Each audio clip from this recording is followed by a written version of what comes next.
কোরবানি দাতার কোরবানির পূর্বে কি কি প্রস্তুতি আছে আমরা সুন্নাহর আলোকে জানতে চাচ্ছি। দেখেন, কোরবানি দাতার ব্যাপারে প্রথম কথা হচ্ছে, যিনি কোরবানি দিতে ইচ্ছা করেন তিনি জিলহজ মাস আসলেই তিনি প্রস্তুতি গ্রহণ করবেন। রসুলের হাদিস, সহিহ মুসলিমের হাদিস, যে ফালাইয়ামুসা আন শারিহি ও আতফারিহি, অর্থাৎ তিনি যদি কোরবানি দিতে নিয়ত করেন তাহলে তখন থেকেই তিনি তার নখ চুল এগুলো কোনো কিছু কাটবেন না।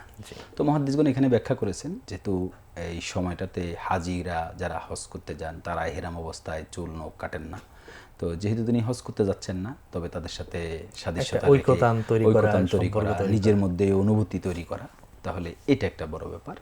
তো জিলহজ মাসের প্রথম 10 দিনকে এমনিতেই সবচেয়ে বেশি গুরুত্ব দেওয়া হয়েছে এবং এই সময়ের আমলকে সবচেয়ে বেশি ফজিলতপূর্ণ আমল হিসেবে সাব্যস্ত করেছে। বিন বাজ রাহিমাহুল্লাহ তো ফতোয়া দিয়েছেন, তিনি বলছেন যে রাতের দিক থেকে রমাদানের শেষ 10 দিনের রাত সর্বোত্তম, আর দিনের দিক থেকে জিলহজ মাসের প্রথম 10 দিন সর্বোত্তম দিন। তো সেই হিসাবে দিনটা হচ্ছে এই 10 দিনের বক্তব্য আছে, আইয়ামি মালুমাত বলা হয়েছে সেটাকে।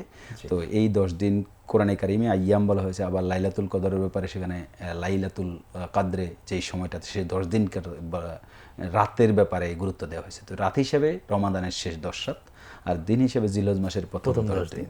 তো এই 10 দিন হলো প্রথম প্রস্তুতির ব্যাপার একজন যিনি কুরবানি দিবেন।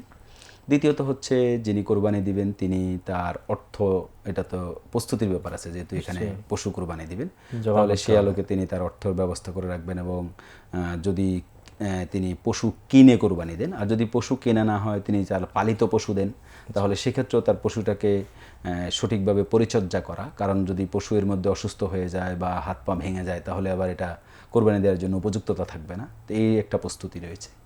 এরপরে নিয়তের ব্যাপার আছে।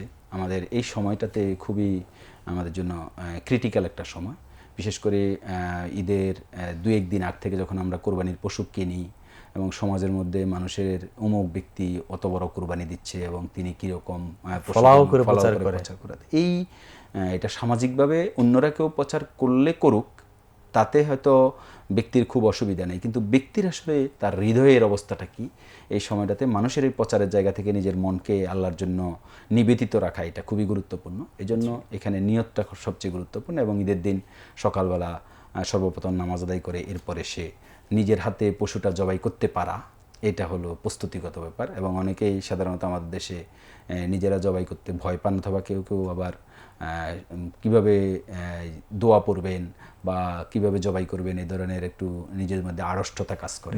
তো এটা খুবই সিম্পল, একেবারে হুজুর দিয়ে করানোর, ইমাম সাহেবকে দিয়ে করানোর মধ্যে প্রচলনটা বেশি। তো সেক্ষেত্রে রসুলের হাদিস দ্বারা হচ্ছে নিজ হাতে জবাই করা এবং বিসমিল্লাহ আল্লাহু আকবার এতটুকু বলে যদি কেউ কোরবানি জবাই করে ফেলে এতটুকুতেই হয়ে যাবে। এবং এটা সিম্পল, এতটুকু নিজের প্রস্তুতি থাকা উচিত, নিজে করা সুন্নাহ আদায় করার জন্য এই প্রস্তুতিটা নেওয়া উচিত।